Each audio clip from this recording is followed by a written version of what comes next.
monde, je suis ravie de vous retrouver enfin pour un point lecture parce que mine de rien ça fait un petit moment que je n'en ai pas fait. Bon, je vous ai proposé d'autres vidéos entre temps pour combler. J'ai enfin réussi à lire 3 livres, donc j'ai un rythme d'escargot qui s'explique par plusieurs choses. Notamment je suis hyper fatiguée, enfin là même si ça va mieux, mais en fait j'ai arrêté de boire du café depuis 3 semaines. Et une des conséquences, c'est que le soir, je m'endors beaucoup plus vite. Je m'endors sur mon lit, donc je lis beaucoup moins longtemps. Et en journée, je fais beaucoup d'autres choses ces derniers temps. Et du coup, ça me laisse moins de temps pour lire. Enfin, je prends moins de temps pour lire. J'ai fait du jardinage et j'ai fait aussi 2 choses dont je vais vous parler tout de suite. Avant de faire ce petit point lecture, je vais me faire un petit peu de pub à moi-même. En ce moment, même depuis quelques mois, je fabrique des fondants parfumés à la cire de soja que je mets en vente sur Vinted. Et là, ces dernières semaines, j'ai fait aussi pas mal de marque-pages. Je vous les montre vite fait, histoire de vous montrer ce que c'est. Voilà, je les fais sous cette forme-là. Vous les mettez sur un brûle-parfum avec une bougie chauffante en dessous, une bougie chauffe-plat. Et du coup, ça embaume votre intérieur. Et je n'utilise que des produits naturels. Donc forcément, ça me prend un petit peu de temps à chaque fois, mais c'est un pur plaisir. Ça me permet en même temps de parfumer la maison parce qu'après ça embaume pendant plusieurs heures. Et surtout, on est sur une chaîne de partage de lecture. Et qui dit lecture dit livres et marque-pages. Et en effet, ces derniers temps, je fais pas mal de marque-pages. Ça, ce sont les derniers que j'ai faits. Vous pouvez les retrouver sur ma boutique Vinted, je vous la mettrai en barre d'infos, avec des photos de plage, de ciel bleu et tout ça. J'en ai fait aussi en version BD. Et j'ai aussi les premiers que j'ai fait. Ce sont des marque-pages citations avec mes citations préférées de ces derniers mois. Donc j'en ai couleur violette et d'autres couleurs parchemin. Et tout est plastifié pour que ça dure un petit peu plus longtemps. Voilà, ma partie pub promo est terminée. On va pouvoir passer à la lecture. Donc je vous ai dit, j'ai enfin lu 3 livres. Il s'agit des Printemps de ce monde de Christian Signol, Le Concile de Pierre de Jean-Christophe Granger et enfin Étrange rivage d'Arnaldur Indridason. Donc 3 livres qui sont un petit peu vieux, on va dire, même si ce ne sont pas des classiques, donc c'est pas si vieux que ça. Mais celui-ci sorti dans les années 2000, celui-ci en 2000 aussi, et celui-ci 2010. Donc ce n'est pas récent du tout. Alors on va commencer par Les Printemps de ce monde de Christian Signol. C'est un tome 2. Le tome 1 c'était Les Noëls blancs que j'ai lu au mois de décembre, donc je vous ai beaucoup parlé parce que ça avait été une excellente lecture. J'avais adoré me plonger dans ce livre. J'avais l'impression de me replonger dans la vie de mes ancêtres et c'était vraiment très agréable. Donc là on est exactement dans la suite, on reprend exactement là où les Noëls blancs s'étaient arrêtés, c'est-à-dire en 1938-1939, à la veille de la Seconde Guerre mondiale. Et donc dans celui-ci on est toujours en Corrèze, on suit toujours la famille Barthélemy, même s'ils ne sont plus forcément les mêmes membres de la famille qu'au début des Noëls blancs, parce que certaines personnes sont décédées, d'autres sont nées, tout simplement. Donc en Corrèze avec la famille Barthélemy, on va suivre leurs aventures, enfin leur vie tout simplement pendant la Seconde Guerre mondiale, comment ils vont la traverser. Et on n'est pas seulement en Corrèze parce que certains membres de cette famille vont vivre en Suisse, en Allemagne à un moment donné, à Paris, et un autre vit en Algérie, on l'avait déjà découvert dans le tome 1. Et donc ces 3 personnes en fait qui vont vivre à des endroits différents, vont vivre la guerre d'une manière différente également.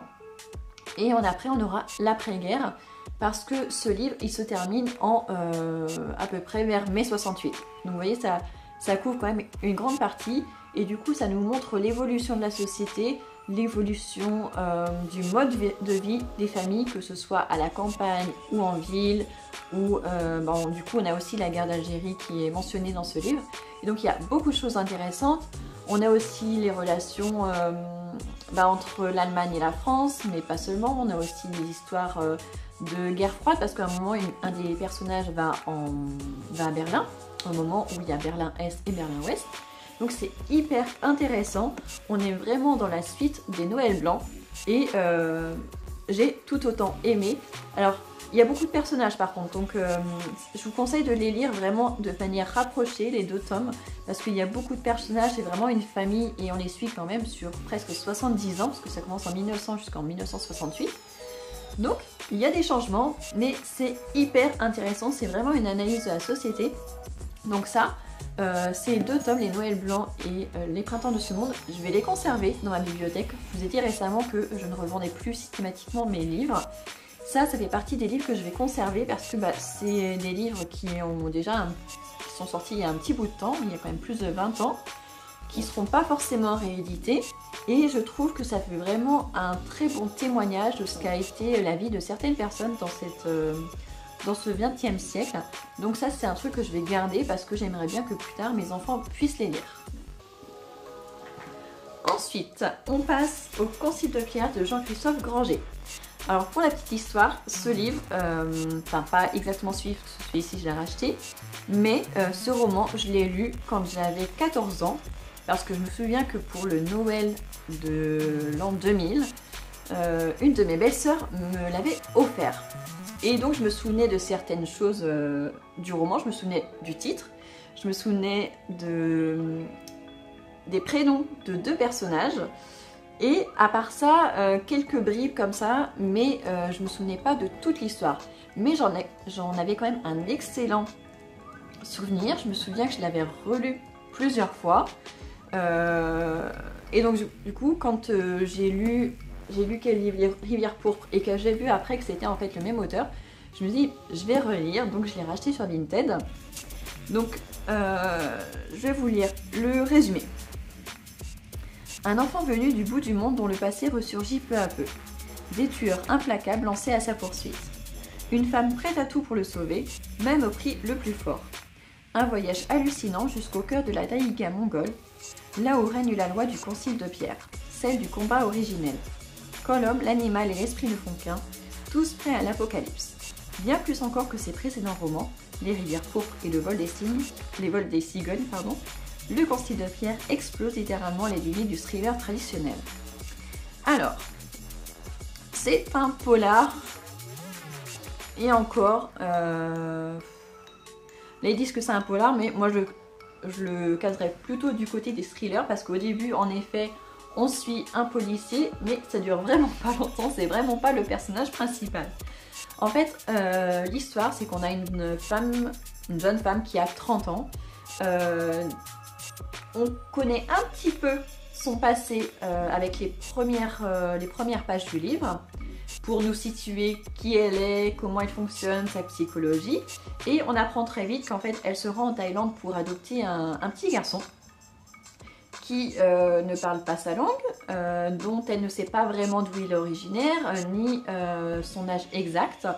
Donc elle l'adopte, elle revient en France avec lui. Et seulement quelques semaines après, son arrivée à ce petit garçon en France, ils vivent à Paris, elle a un accident un soir sur le périph' parisien, en rentrant de chez ses parents. Il y avait un dîner chez ses parents, elle y est allée et en rentrant, elle a un très très grave accident et le petit garçon est entre la vie et la mort.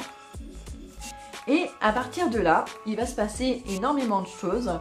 On va nous parler de chamanisme, on va nous parler d'esprit, on va nous parler de complot, on va nous parler... qu'est-ce qu'il y a d'autre? Il y a beaucoup de choses. C'est vraiment très centré sur l'ésotérisme et sur le complot. Alors, je pensais dans mes souvenirs que c'était plus tourné vers le chamanisme, mais finalement on n'en parle pas tant que ça. En fait, c'est vraiment pas le cœur du roman. Mais en fait, cette femme, cette maman d'adoption, Diane, elle va se rendre compte que quelqu'un en veut à son petit garçon et elle va tout faire pour savoir d'abord qui et ensuite pourquoi. Et du coup, à un moment, elle va s'associer à un enquêteur qui enquête justement sur son accident. Mais en fait, lui, il va lui arriver quelque chose et après, elle va continuer toute seule. Et du coup, on a cette histoire qui se déroule où on va carrément jusqu'en Mongolie. Donc c'était très intéressant cette traque de recherche d'indices, de pourquoi et tout ça. Donc tant qu'on est dans le roman en fait, on se laisse embarquer et on peut le dégommer en très peu de temps ce bouquin. Mais à la fin quand je le referme, j'ai eu la même impression qu'avec le dernier livre de Nicolas Beuglet que j'ai lu, je crois que c'était Le Cri ou Le Complot, je sais plus lequel c'est. C'est une impression d'une tonne de choses invraisemblables en fait. Parce qu'en fait cette maman qui a 30 ans, alors oui on peut se demander un peu, on trouve ça légitime qu'elle enquête sur qui veut du mal à son petit garçon et pourquoi. Mais en fait une fois qu'elle a les réponses, elle ne s'arrête pas là en fait. Elle va aller jusqu'au bout des choses même si elle se met en danger, elle met en danger son petit garçon et ça va rien lui rapporter d'en savoir plus. Et en plus, ce qui m'a, moi en tant que maman, rendu un petit peu perplexe, c'est qu'au début elle reste un petit peu au chevet de son fils, mais en fait après elle le laisse carrément à l'hôpital, elle s'en occupe plus et elle vadrouille dans pas mal d'endroits, en France, puis dans un autre pays, puis encore dans un autre pays, et ce petit garçon il est livré à lui-même à l'hôpital en fait, et j'ai trouvé ça vraiment invraisemblable. Il y a eu pas mal de petites choses comme ça, mais c'est vrai que tant qu'on est dans l'histoire, on s'en rend pas compte, on se laisse porter par l'histoire, et c'est vrai qu'il y a plein de retournements de situation, il y a plein d'actions, donc on se laisse emporter. Mais une fois qu'on a refermé le livre, et bah finalement, ça retombe assez vite en fait, je trouve. Je trouve que c'est trop invraisemblable pour que ça marque dans l'esprit plus longtemps que ça en fait. Donc c'était une bonne relecture, mais finalement, il n'était pas si bien que ça ce livre, mais je comprends qu'à 14 ans, j'ai pu vraiment le trouver très bien.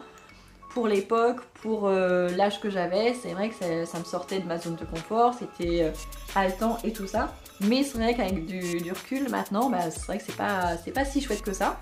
Mais ça a quand même été une bonne lecture. Et enfin, on finit avec Étrange Rivage de Arnaldur Indridason, donc là c'est un polar islandais. J'ai lu il y a quelques mois Hypothermie du même auteur, avec le même commissaire, et ça c'est la suite directe. C'est le tome 14 et l'autre était le tome 13, et je m'en suis pas aperçue en fait en lisant le résumé, je me suis dit oh ça va bien avec ce que j'ai lu de lui auparavant, mais je m'attendais pas à ce que ce soit la suite directe, vraiment le tome suivant. Mais tant mieux, ça a été le cas. Je vous lis le résumé. De retour sur les terres de son enfance, le commissaire Erlendur est tenté par le passé, la disparition de son frère et d'autres affaires restées sans réponse. Il se plonge dans l'histoire de cette jeune mariée perdue sur un chemin de montagne 60 ans plus tôt. Pourquoi n'a-t-elle pas croisé le groupe de soldats anglais égarés? Sous la glace des fjords d'Islande, le passé ne meurt jamais. Alors, donc là, on est avec le commissaire Erlendur qui normalement enquête à Reykjavik, il vit là-bas, mais quand il était enfant, il vivait dans les fjords de l'Est avec ses parents et son petit frère. Et quelque chose qui a marqué sa vie, c'est que lors d'une tempête de neige, il était dehors avec son père et son petit frère, ils recherchaient les moutons, et en fait ils ont été surpris par une tempête, et le petit garçon a réussi à s'en sortir, enfin Erlendur, petit 10 ans, a réussi à s'en sortir. Ceux qui menaient les recherches pour le retrouver l'ont retrouvé, frigorifié, mais il s'en est sorti. Le père, pareil, il a été retrouvé peu de temps après. En revanche, ils n'ont jamais retrouvé son petit frère qui avait 8 ans à l'époque, et du coup ça l'a toujours hanté.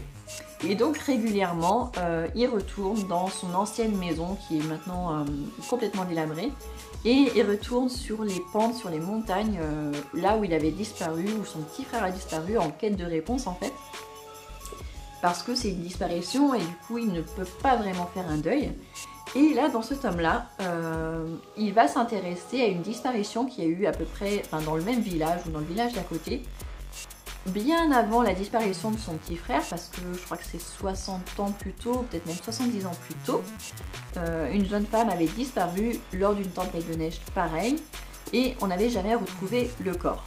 Et du coup, tout le monde en a conclu à une disparition. Et c'était une histoire qui était connue dans les villages et tout ça. Et Erlendur, c'est vrai que ça l'a intéressé, et comme il s'intéressait aussi à la disparition de son petit frère, il s'est dit pourquoi pas enquêter, peut-être que je vais découvrir des choses. Et Donc c'est une enquête qui n'est pas officielle, personne ne lui a demandé de faire ça. Mais du coup il va retourner dans ce village, il va poser des questions aux quelques personnes qui sont encore vivantes, parce que c'est une histoire qui est très très vieille, donc il y a peu de gens qui sont encore vivants. Juste 2 ou 3 personnes, mais il va aller voir chacune d'elles, les interroger, passer à une suivante, se faire passer par quelqu'un qui n'est pas un policier, mais juste qui fait des recherches sur les disparitions mystérieuses. Et petit à petit, il va glaner des informations. Et à chaque fois qu'il va découvrir que quelqu'un ne lui a pas dit totalement la vérité ou qu'il n'a pas tout dit, il va retourner le voir, il va creuser, il va insister. Il est très très très têtu, mais il est aussi très doué et il arrive à démêler vraiment le vrai du faux et à creuser au fond des choses et à résoudre le mystère. Donc j'ai bien aimé, en fait ça fait un peu Cozy Mystery, sauf que c'est pas du tout cosy parce que ça se passe en Islande, il fait très froid, il est dans une maison totalement délabrée où il frôle l'hypothermie à chaque fois, donc c'est vraiment pas cosy du tout, mais voilà, il résout une disparition, personne lui a demandé de le faire, il n'a pas de raison de le faire, les personnes concernées sont mortes depuis très longtemps. La famille, il reste plus qu'une ou 2 personnes de la famille et ils ont fait leur deuil, donc on comprend pas pourquoi il fait ça, mais en fait derrière cette recherche de cette jeune femme disparue, en fait c'est juste que ça lui permet d'exorciser, de faire face à la disparition de son petit frère, en fait c'est ça qu'on comprend.